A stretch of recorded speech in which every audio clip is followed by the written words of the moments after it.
नमस्कार साथियों, आपका स्वागत है आपके अपने YouTube channel Shreya education point में।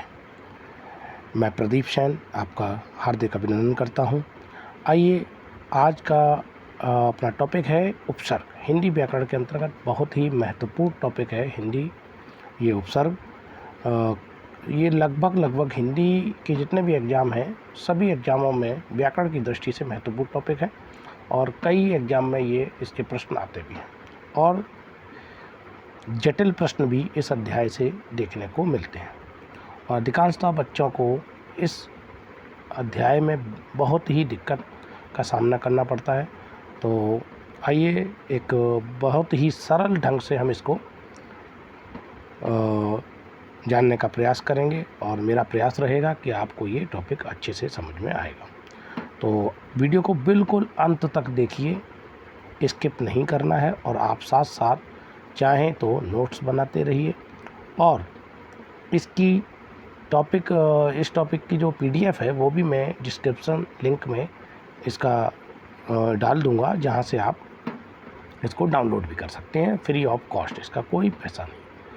तो आइए, बिना विलंब किए प्रारंभ करते हैं अपना टॉपिक हिंदी व्याकरण के अंतर्गत उपसर्ग। जैसा कि आप देख रहे हैं, एक टॉपिक प्रारंभ करने से पहले कुछ संघर्ष और सफलता की कुछ पंक्तियां हैं। किसी ने लिखा है, सफलता हासिल करने के लिए संघर्ष करना भी ज़रूरी है, सिर्फ सपने देखने से मंजिलें मिला नहीं करती। अगर आप सपने देखते हैं तो उनको साकार भी करने का प्रयास करिए, मेहनत करिए, तभी आपको मंजिल, आपका लक्ष्य आपको प्राप्त हो सकता है। तो प्रारंभ करते हैं अपना टॉपिक उपसर्ग। उपसर्ग का अगर हम देखें, इसका शाब्दिक अर्थ ये दो शब्दों से मिलकर बना है। उपसर्ग जो है वो दो शब्दों से मिलकर बना है। इसमें से दो शब्द निकलते हैं। एक शब्द निकलता है उप और दूसरा शब्द निकलता है सर्ग।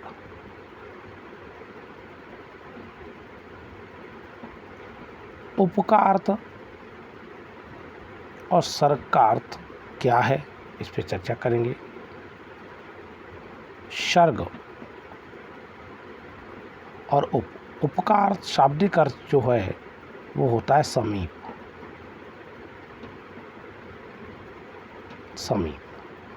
और सर्ग का अर्थ है रचना।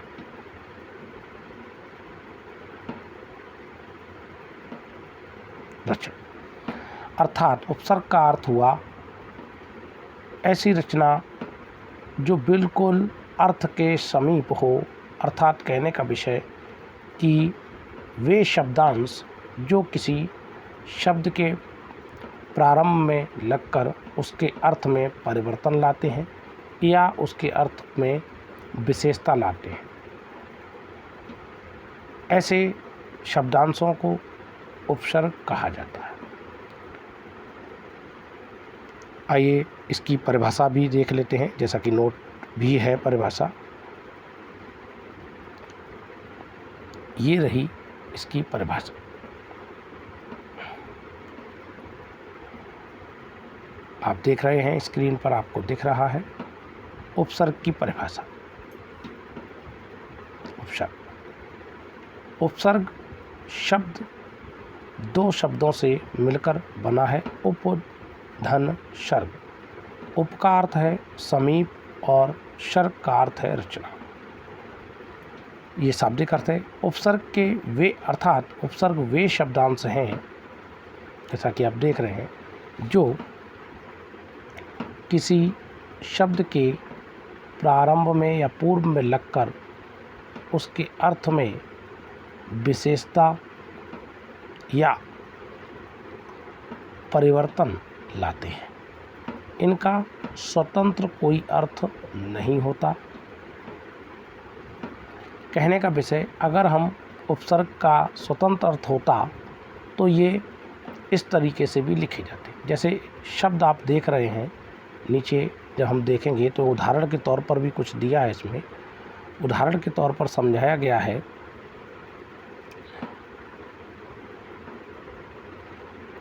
ये रहा, इन्होंने उदाहरण के तौर पर देखिए, ये आपको दिख रहा होगा सामने, जैसे लिखा है हमने अ और भाव, तो ये मिलकर बना अभाव। यहाँ आ उपसर्ग का काम कर रहा है और भाव मूल शब्द का काम कर रहा है, यानी यहाँ पर भाव क्या है, मूल शब्द, मूल शब्द। और आ क्या है, आ यहाँ उपसर्ग का कार्य कर रहा है। तो ये अभाव एक उपसर्ग सहित शब्द बन गया है। यहाँ दूसरा भी शब्द आप देख रहे हैं, अप प्लस कीर्ति, अप, और दोनों मिलकर बन गया अपकीर्ति। ये शब्द आपका उपसर्ग सहित शब्द बना। अगर हम बात करें, जैसे और भी शब्द लेते हैं, जैसे हमने लिखा सुकन्या, सुकन्या, सुकन्या, ये दो शब्दों से मिलकर बना है। दो पार्ट हैं इसके, एक है सु और एक है कन्या। सु का अर्थ अच्छी और कन्या मतलब पुत्री, बेटी, पुत्री। अर्थात यहाँ पर सुकन्या का अर्थ हुआ अच्छी पुत्री, अच्छी पुत्री। अगर उपसर्ग सु अगर हम देखें, यहाँ पर वह अच्छा अर्थ दे रहा है, तो अगर ये स्वतंत्र रूप से यही अर्थ दे, तो अगर हम कोई वाक्य बनाते हैं, जैसे हमने वाक्य बनाया, बच्चा सुंदर है या अच्छा है, अगर उपसर्ग स्वतंत्र अर्थ देते तो हम सभी लोग इसको इस तरीके से भी लिख सकते थे कि बच्चा सु है, लेकिन ऐसा नहीं होता है। तो कहने का विषय कि यहाँ पर सु अच्छा का अर्थ दे रहा है, लेकिन यहाँ पर सु स्पष्ट नहीं कर पा रहा है कि ये अच्छा है। तो कहने का विषय, जब ये शब्द के साथ जुड़ते हैं, तभी ये अर्थवान होते हैं, अन्यथा इनका कोई अर्थ स्वतंत्र रूप से नहीं होता। दूसरी बात, उपसर्ग अर्थ शब्द में परिवर्तन भी लाते हैं और विशेषता भी लाते हैं, नया शब्द भी बना देते हैं और उसको विशेष भी बना देते हैं, यानी विशेषता भी लाते हैं। दोनों काम उपसर्गों के होते हैं। तो अगर हिंदी विषय की बात करें, तो हिंदी में कई प्रकार के उपसर्ग मिलते हैं। मुख्य रूप से अगर बात करें तो हिंदी में संस्कृत के उपसर्ग देखने को मिलते हैं, जिनकी संख्या 22 मानी गई। यहाँ से भी प्रश्न बनते हैं। हिंदी के उपसर्ग भी हैं जिनकी संख्या 13, कहीं कहीं 10 भी देखने को मिलती है। और उर्दू के उपसर्ग, इनकी संख्या 19 मानी जाती है। इसके अतिरिक्त भी हो सकते हैं, लेकिन कई व्याकरणों का अपना मत है कि वो 19 मानते हैं। हिंदी में 10 और 13 भी माने जाते हैं, संस्कृत के 22 माने जाते हैं। तो जो संस्कृत के उपसर्ग होते हैं संस्कृत के जो उपसर्ग होते हैं इनको हम तत्सम उपसर्गी कहते हैं। तत्सम उपसर्ग भी कहते हैं। और हिंदी के उपसर्ग होते हैं, जो हिंदी वाले उपसर्ग हैं इनको हम तद्भव उपसर्ग कहते हैं। तद्भव भी कहा जाता है, तद्भव उपसर्ग।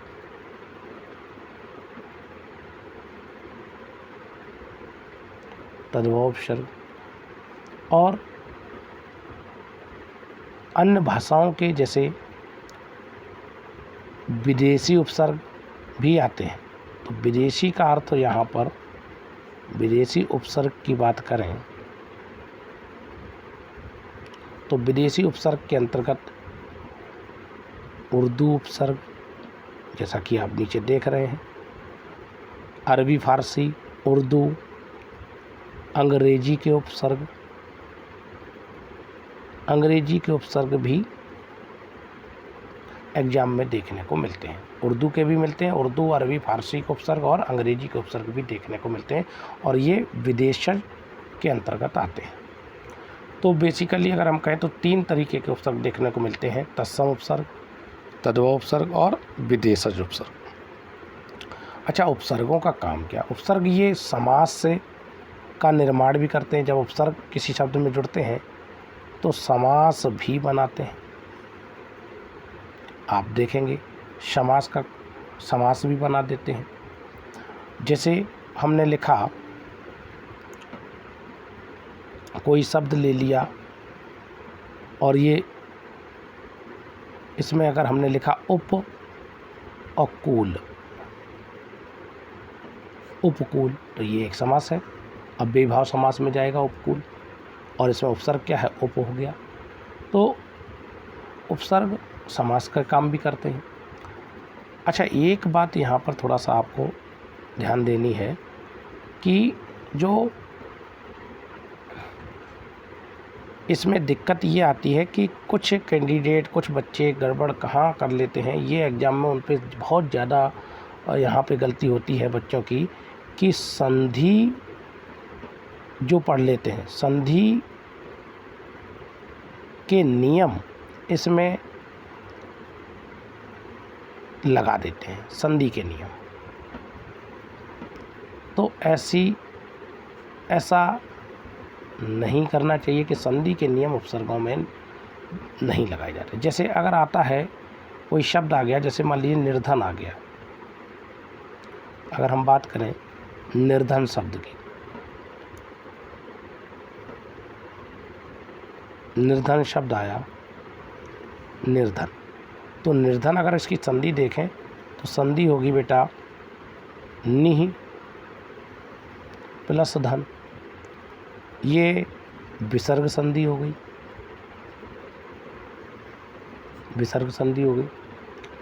लेकिन उपसर्ग अगर हम देखेंगे तो हमें ऑप्शन में अगर ध्यान देना है कि कभी भी हमें निहि नहीं लगाना। अगर ऑप्शन आता है कि निर्धन में कौन सा उपसर्ग है, तो निहि उपसर्ग नहीं होगा, विसर्ग वाला उपसर्ग नहीं माना जाएगा।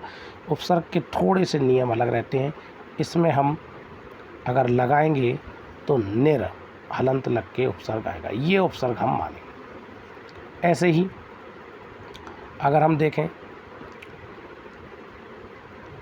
एक संधि इस तरीके से भी उपसर्ग आता है, दुष्कर्म, दुष्कर्म। तो काफ़ी बच्चे, अगर इसमें पूछा जाए कि इसमें कौन सा उपसर्ग है, तो बच्चों से ये गलती होती है कि बच्चे इसमें दुस उपसर्ग लगाते हैं। यानी दुष्कर्म की अगर बात करें तो इसमें दुस उपसर्ग लगा देते हैं, और जबकि दुस उपसर्ग नहीं होता, उपसर्ग होता है दंत सा वाला, दुस। कौन सा वाला? यहाँ लिख रहा हूँ, दुस, जिसमें दंत सा है, ये उपसर्ग होता है, ये लगा देते हैं। और कुछ बच्चे यहाँ पर इसमें दुहु लगा देंगे, दुहु विसर्ग संधि को लेके लगा देते हैं, जबकि ऐसा नहीं है।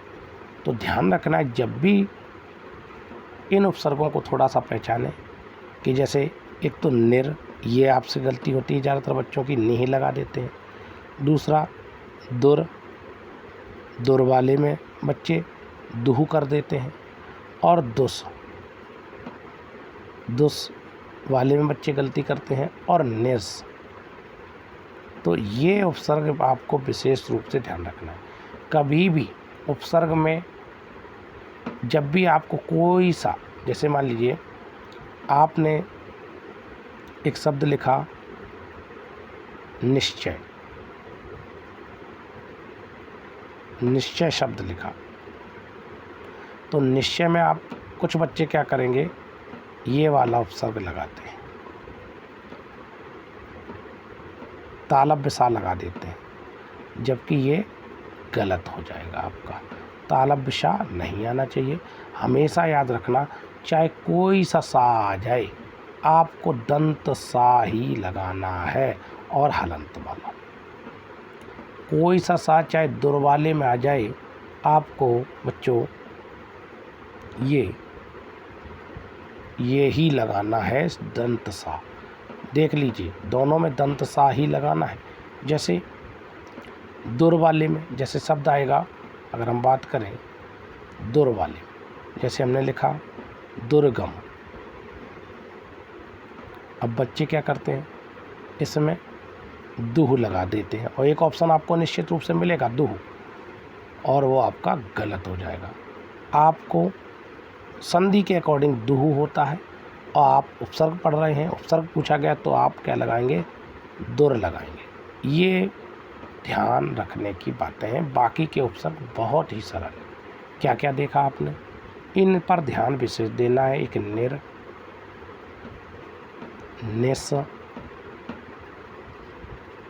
दुर और दुस, इन उपसर्गों पे आपको बेहद इसको ध्यान देना है। आपको इन उपसर्गों पे आपको ध्यान देना है।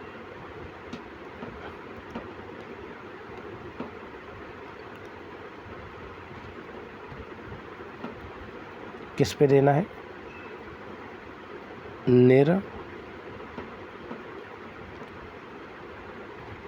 निर, निस, दुर और दुस, इस पर आपको विशेष ध्यान देना है बेटा, और वो भी हलंत वाले। इन चारों पे विशेष ध्यान देना है। बाकी के सारे उपसर्ग आपके सरल हैं, कोई कठिन उपसर्ग नहीं। तो आइए अब चर्चा करते हैं। आपने ये चीज़ें समझी कि किस तरीके से उपसर्ग पे ध्यान देना है, कितने उपसर्गों पे ध्यान देना है। तो इसी के अंतर्गत आगे पढ़ेंगे हम लोग। ये है हमारे, पहला है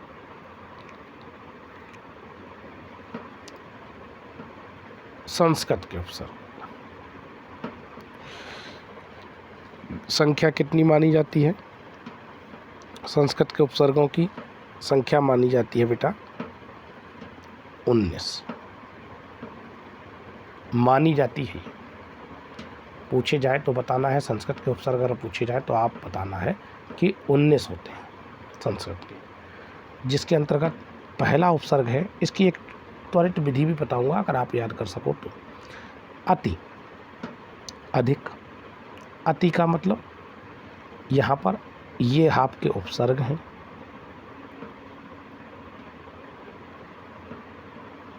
और ये है इनका अर्थ। अगर आपको अर्थ याद होगा तो आप उपसर्ग और आसानी से कर लेंगे, और ये इनसे ये बने शब्द, ये शब्द। तो जैसा कि देख रहे हैं, पहला उपसर्ग अगर हम देखें अति। अच्छा, याद कैसे करेंगे ये 19? तो सबसे अच्छा तरीका मैं यहीं बता दूं आपको, 19 के 19 कैसे याद करने। इसमें जो आ वाले होंगे, संस्कृत वाले में आ वाले होते हैं, इनकी संख्या होती है 8। नोट करते चलिए साथ साथ। जो आ से प्रारंभ होते हैं उनकी संख्या होती है 8। किनकी? जो आ से शुरू होते हैं, इनकी संख्या होती है 8। कौन कौन सी होती है? याद करने का सबसे अच्छा तरीका, आ से शुरू होते हैं, जैसे आती, आभी, आपी। हमारे साथ साथ लिखते जाइए, आती, अभी, आपी, आती, अभी, आपी, आप,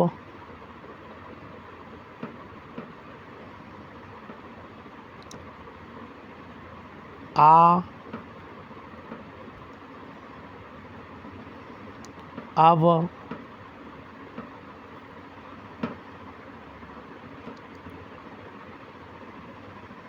आती, अभी, आपी, आ, अब, अनु, अनु।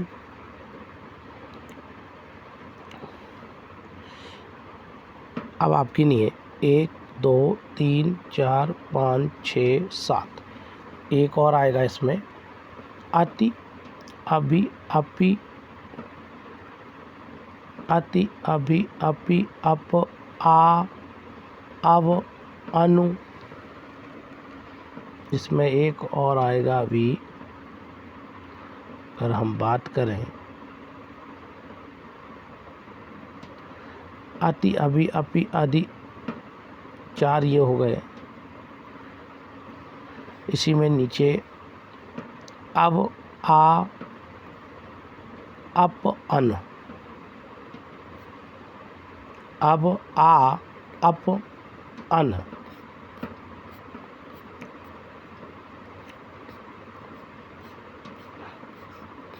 कौन कौन से हुए फिर से देखते हैं यहाँ पे।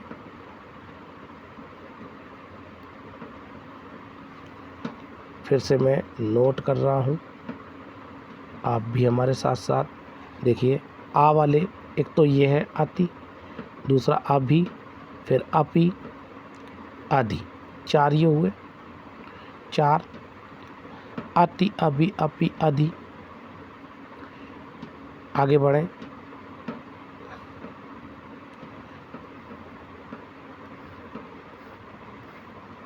चार ये हो गए। उसके अंतर्गत दूसरा देखें,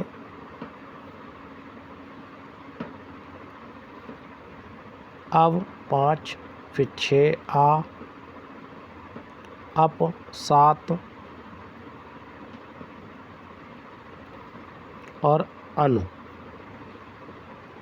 अनु 8। तो इस तरीके से 8 जो होते हैं वो आ वाले होते हैं। फिर से समझिए कौन कौन से आ वाले। आपी, सबसे पहले अति है, आधी है,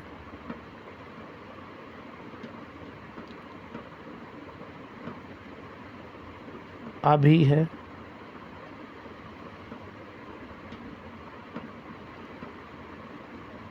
आपी है,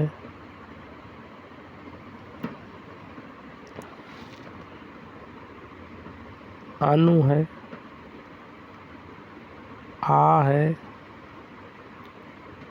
अब है, अप है। 1 2 3 4 5 6 7 8। अति, आदि, अपी, अभी, अनु, आ, अब, अप। ये आपके 8 होते हैं ये। अब आपके कितने रह गए? 8 ने आप निकल लिए, 8 आपके ये तैयार हो गए। इसके बाद इसी क्रम में आप दूसरे देखिए, पा वाले। पा, तो प्रा, दूसरा परा, तीसरा प्रति। साथ साथ बनाते रहिए तो ये आपको याद भी हो जाएंगे। प्रा, परा, प्रति, परि। ये 4 होते हैं पा वाले। प्रा, प्र, परा, परि और प्रति, ये 4 हो गए। 8 ये हो गए, 4 ये हो गए, 8 4 12 हो गए। अब 10 रह गए हैं। 10 में अब आप आएंगे निर, निस, निर्निस हो गए। फिर दुर, यहाँ लिखे दे रहा हूँ, दुर, हलंत, दुस, ये हो गए। 8 और 4 12, 12 और 4 ये 16 हो गए। फिर उत, उत और उद एक ही होता है, ये एक ही में आते हैं उत और उद। उत का प्रयोग ही ज़्यादा ही होता है, उद का कम मिलता है, तो ये एक ही में माना जाता है, उत उद। फिर मिलेगा उप, उप देखने को मिलेगा। फिर सु, फिर सम, हलंत लगाना है, सु सम। अब आप देखिए 8 और 4 12, 13, 14, 15, 16, 17, 18, 19 और 20, 20 आपके ये हो गए। अब 2 कौन है, उन 2 को भी देख लीजिए। 2 के अंतर्गत आपका एक मिलेगा नी और एक मिलेगा वी।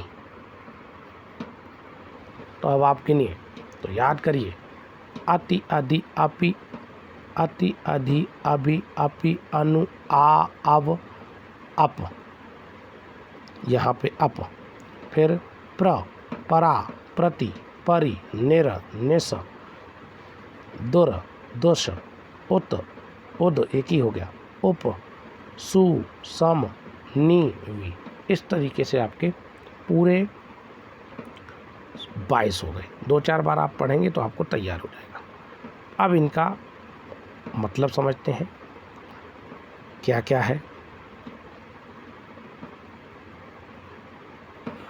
जैसा कि आप देख रहे हैं, सबसे पहले चर्चा करेंगे हम ये अति। तो अति का अर्थ क्या है, अधिक। इसका मतलब ये देखिए, अतिक्रमण, अत्यधिक, अत्यल्प, अतिकाल और अतिशय, इन शब्दों में प्रयोग हुआ। देखिए आप, अति, इसमें भी अति। और ध्यान रखना है कि ये संस्कृत के जो उपसर्ग हैं, इन्हें हम तत्सम उपसर्ग भी कहते हैं। तत्सम उपसर्ग भी कहते हैं, ये तत्सम उपसर्ग भी माने जाते हैं। इनकी पहचान है कि ये संस्कृत, अधिकांशतः संस्कृत शब्दों के साथ ही प्रयोग होते हैं। अत्यल्प, काल, शय, अतिशय, ये सिर्फ संस्कृत शब्दों के साथ ही अधिकांशतः लगते हैं। अपवाद स्वरूप लग जाएं, लेकिन ये हमेशा और संस्कृत शब्दों के साथ पूर्व में ही लगते हैं। दूसरा देखेंगे आप, अभी और, अभी का अर्थ क्या है, और सामीप। सामीप का मतलब समीपता, जैसे अभिभावक, अभ्यागत, अभिमुख, अभिसार। जैसे अभ्यागत आप देख रहे हैं, अभ्यागत अगर शब्द की बात करें, अभ्यागत जहाँ पर आपको आधा अक्षर या में दिखाई दे, देखिए आधा अक्षर आपको जहाँ पर या में दिखाई दे, जैसा कि ये देख रहे हैं, तो समझ जाइए कि वो आधा अक्षर जो होगा वो उस पर छोटी या बड़ी की मात्रा लगनी है। तो जैसे भा पर छोटी की मात्रा लगेगी तो अभी हो जाएगा, ठीक है। अच्छा, इसी क्रम में अगला है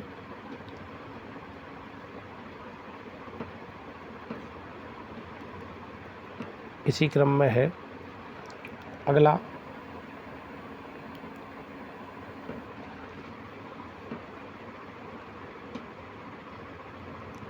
अपि। अपि का अर्थ निश्चय, निकट। अपितु, अपिबद्ध, अपिहित, अभिधान, अपिधान और अपिव्रत, ये देखिए। फिर उसके बाद आता है अधि। इसका अर्थ श्रेष्ठ, ऊपर या श्रेष्ठ है ऊपर। इसमें अधिराज, अधिकरण, अधिपति, अध्यक्ष। उसके बाद उत और उद एक ही बात होती है, इसका अर्थ होता है ऊपर, ऊपर के अर्थ में आता है, जैसे उन्नति। अब यहाँ पे आपको ता नहीं दिख रहा है, तो अगर संधि में जब जाओगे ना, तो आपको उत्धन्नति बनेगा। तो ये इस तरीके से आपको दिख नहीं रहा लेकिन है इसमें।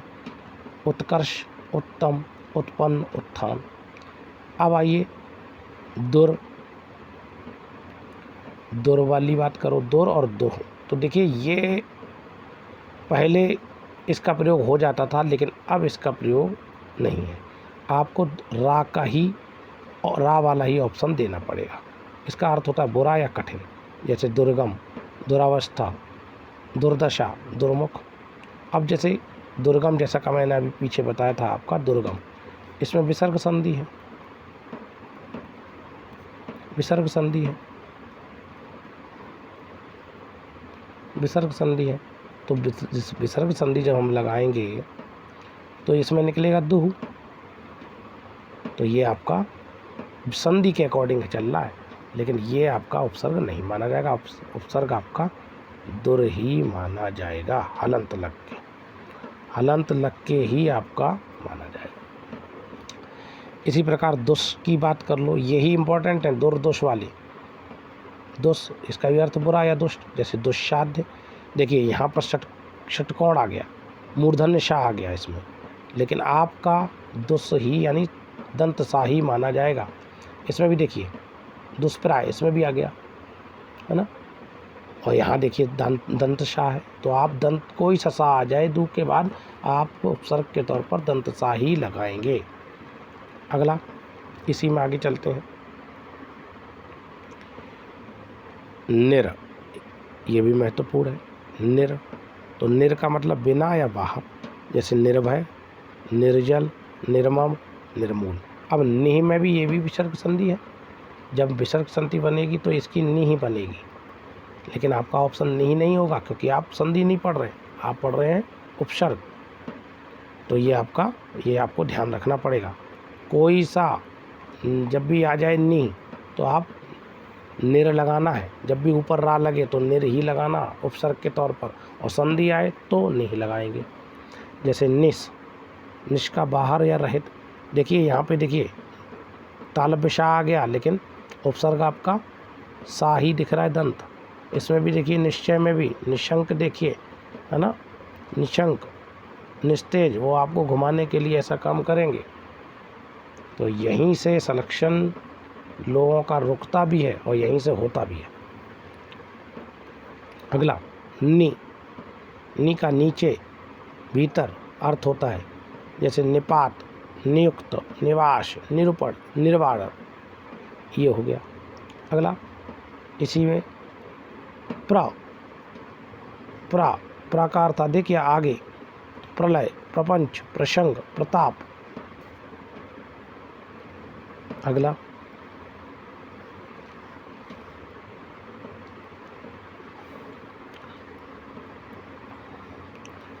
है प्रति। प्रति की अगर हम बात करें तो प्रति का अर्थ होता और या विपरीत, जैसे प्रतिगम, प्रत्येक यानी चारों तरफ, प्रतिकार, प्रत्येक का मतलब हर एक, प्रतिपल, ये प्रति और या विपरीत का अर्थ देता है। प्रतिकूल, यहाँ पे ये शब्द भी आ जाएगा, प्रतिकूल,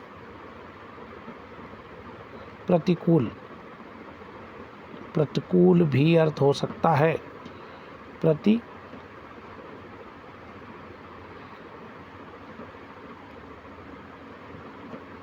प्रतिकूल। इसी में परि, आसपास अर्थ होता है, चारों ओर भी, जैसे परिधि, परिक्रमा, परिपूर्ण, परिभ्रमण। परा का पीछे या उल्टा या विपरीत, जैसे परागत, पराभूत, पराकृत, पराभव। अवकार्थ हीन या अभाव के लिए, अवनत, अवगत, अवशान, अवस्था। आ तक या और, आवरण, आशक्त, आच्छादन, आजीवन, आजीवन। वि भिन्नता के लिए प्रयोग होता है, विभिन्न, विज्ञान, विमुख, विभाग। विज्ञान में तो काफ़ी बार पूछा गया। शम सुंदर, सहज, पूर्णता, संतृप्त, संस्कार, यानी इसके अर्थ हैं सहज या पूर्णता, संतृप्त, संस्कार, संन्यास, संपर्क, संसार, जहाँ जहाँ अनुस्वार दिख जाए उस अनुस्वार का प्रयोग माँ के तौर पर किया जाएगा। अगला,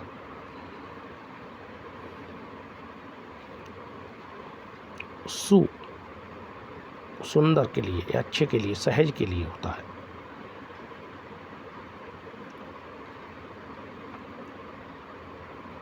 तो ये सु सुंदर, अच्छा, सहज, सुगम, सुफल, सुवास, सुयस, उपकार अर्थ निकट या सदृश्य के, उपस्थिति, उपनिवेश, उपकार, उपभेद, अपका दूर या हीन के लिए, अपकीर्ति, अपभ्रंश, अपमान, अपकार, अनु पीछे या साथ में। तो ये प्रयोग जो होता है अनु का, वो अनुक्रम, अनुरूप, अनुचर और अनुज। तो इस तरीके से आपने ये 22 उपसर्ग पढ़ लिए। थोड़ा सा आप फिर से इसको वीडियो को दोबारा से देखेंगे तो आपको स्पष्ट हो जाएगा। और जो मैंने आपको विधि बताई कि आ वाले कितने करने हैं, 8, आप उसको याद रख लेंगे तो आपका बेहद सरल हो जाएगा। निर्निस दुर्दुस ये याद कर लीजिए, फिर सुषम याद कर लीजिए, आपका तैयार हो जाएगा। ठीक, आइए अब करते हैं इसी के क्रम में हिंदी के उपसर्ग की बात। हिंदी के उपसर्ग की बात करें हिंदी के, तो इसकी संख्या कितनी मानी जाती है? हिंदी के जो उपसर्ग हैं उनकी संख्या 10 भी कहीं कहीं मानते हैं, कहीं कहीं इनकी संख्या 13 भी मानी जाती है। 13 और 10 और व्याकरणविद हैं अन्य भी मानते हैं, लेकिन हम लोग अधिकतम पढ़ते हैं 13। तो इसमें हिंदी है, हिंदी के उपसर्ग को हम बेटा तद्भव उपसर्ग भी कहते हैं। तद्भव उपसर्ग, तद्भव उपसर्ग, तद्भव उपसर्ग की बात करो, जैसे आ, इसमें भी एक है कि आ वाले 4 मिलेंगे आपको, 3 आ, अन, अध। अभी पहले इनको पढ़ लीजिए फिर इसकी ट्रिक बताते हैं। जैसे आ वाला है तो आ का मतलब निषेध के अर्थ में आता है, रोकना के अर्थ में आता है। इसका मतलब हो गया अभाव, अचेत, अपढ़, अमोल। अन की बात करो, अन, अच्छा हिंदी में ही ये हिंदी के शब्दों में ही अधिकांशता लगते हैं। अन का अर्थ निषेध या नहीं, जैसे अनमोल, अनहित, अनजान, अनचाहा। आगे बात करें अध की, अध का पूर्ण या अर्धा आधा, अध खिला, अध जला, अध पका, अध कचरा। उन का मतलब एक कम, ये गिनतियों में आता है 59, 19, 29, 39। आओ और अब ये दोनों संयुक्त रूप से हैं। तो ये अगर हम बात करें, आओ का प्रयोग तद्भव के साथ होता है, ये तद्भव उपसर्ग माना जाता है। और अब जो आप पढ़ चुके हैं पीछे, ये तत्सम उपसर्ग माना जाता है। जो अब है ये तत्सम उपसर्ग माना जाता है, तत्सम। और ये जो है ये तद्भव उपसर्ग माना जाता है, तद्भव। जैसे अगर हम शब्द लिखें, जैसे यहीं पे आप देख रहे हैं, और अवगुण, तो अवगुण यहाँ पे अव लगा, ये तद्भव हो गया। और यहीं पे हम इसको लिख देते अवगुण, अवगुण, तो ये संस्कृत में चला जाता है अवगुण। तो ये उपसर्ग अर्थ दोनों का एक ही है, अव और अव। तो ये तद्भव है, ये तत्सम हो गया। अवगुण देखा आपको देख भी रहा है। अवघुट, अवघट, तो अवघट हो जाता। जैसे आपने देखा होगा शब्द नाम आता है अवतार, किसी का नाम लिखा हो राम अवतार है, जैसे अवतार है, तो ये देखिए ये तद्भव हो गया। और इसी को लिख देखते हैं अवतार शुद्ध रूप में, अवतार। तो अब और आओ ये तत्सम और तद्भव रूप है। आगे चलें, इसी में आगे है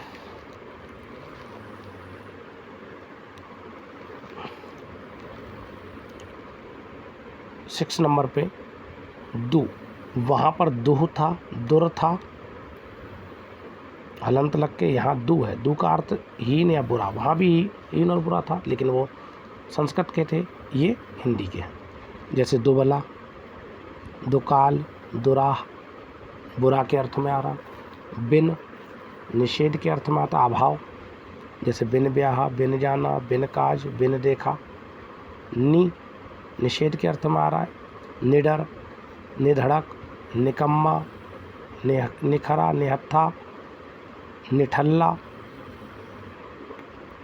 निठल्ला भी हो जाएगा इसी में, निठल्ला। कु ये बुरा के अर्थ में ही आता है। कु बुरा, तो जैसे कुसमय, कुशमय, कुरूप, कप, यहाँ पे कु होना चाहिए। कुपात्र, कुढ़ंग, कपूत, ये कपूत वाला इधर आ जाएगा, इसमें आ गया कपूत। अर्थ एक ही हैं दोनों, ये तत्सम शब्द में चला जाता है और ये तद्भव में आ जाता है। जैसे कु का अर्थ यहाँ भी बुरा है, तो जैसे कपूत। कपट लिख दो, कपट।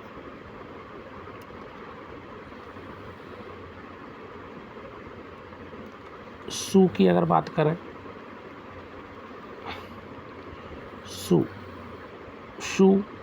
सु का अर्थ सुशील, यहाँ पे श्रेष्ठ और अच्छे के अर्थ में आता है। सुडौल, सुलोचना, सुकन्या, यहाँ भी आ गया।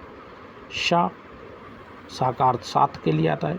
शरस, शगोत्र, सफल, सपरिवार, ये सहित के अर्थ में आता है। भर पूरा या ठीक, जैसे भरसक, भरपूर, भरपेट, ये शब्द आ गए। तो ये आपने इनके देखे आपने कि ये 13 इस तरीके से हो जाते हैं। इनके अतिरिक्त भी आ सकते हैं, लेकिन आपको मुख्य रूप से ये 13 तो तैयार कर ही लेने हैं। और भी उपसर्ग हो सकते हैं, लेकिन 13 या 10 से ज़्यादा 13 हो गए, इनसे ज़्यादा भी हो सकते हैं, तो आप इनको तैयार कर लीजिए। अब आपने एक चीज़ ध्यान दी यहाँ पर कि जो संख्या की अगर हम बात करें, देखिए आ वाले कितने हैं।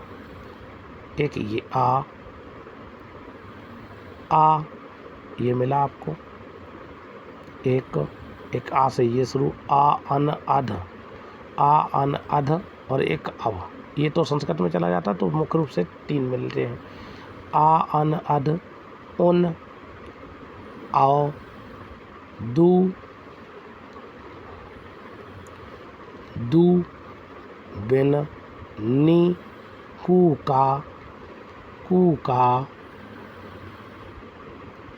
का, सु, सा, भर। याद करने का तरीका देखिए सिंपल तरीका। आ अन अध, उन, आओ, दू, बिन, नी, कू, का, सु, सा, भर। हो गए तैयार। आप बार बार इसको सीरीज से पढ़ेंगे, तैयार हो जाएंगे। आइए अब बात करते हैं उर्दू के उपसर्गों की। इनकी संख्या मानी जाती है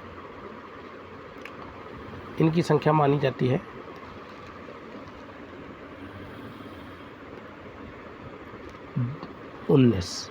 इनकी संख्या जो है बच्चों 19 मानी जाती है। इनकी संख्या जो है उर्दू के उपसर्गों की 19 मानी जाती है। 19। इसी को हम विदेशज उपसर्ग भी कह सकते हैं। विदेशज उपसर्ग कहते हैं। चूँकि वीडियो लंबा हो रहा है, तो हम इस वीडियो को यहीं पे समाप्त करते हैं। उर्दू के उपसर्ग हम दूसरे वीडियो में आपको समझाएंगे। उर्दू के और इसी के अंतर्गत समझाएंगे हम अंग्रेजी के उपसर्ग। ये और आ गए हैं अंग्रेजी के भी उपसर्ग जो आते हैं विदेशज के अंतर्गत। उर्दू के, अरबी, फारसी के इसमें मिल जाएंगे, और अंग्रेजी के जो उपसर्ग होंगे वो भी दूसरे वीडियो में हम आपको समझाएंगे। तो अगर आपको हमारा वीडियो अच्छा लगा हो तो कृपया हमारे channel Shreya education point by Pradeep Sen को लाइक करिए, सब्सक्राइब करिए और दोस्तों में शेयर करिए। इसका अभ्यास भी कराएंगे आपको, दूसरे वीडियो में इसका अभ्यास भी होगा। तो अगर हमारा चैनल आपको अच्छा लगा हो तो कृपया हमारे चैनल को सब्सक्राइब करिए। हमारा चैनल का लोगो ये दिख रहा है, आपको देख रहे हैं आप, और कृपया लाइक करिए, शेयर करिए, लोगों में और सब्सक्राइब करिए, जिससे और भी लोगों को इसका लाभ मिल सके। तब तक के लिए नमस्कार, धन्यवाद, जय हिंद।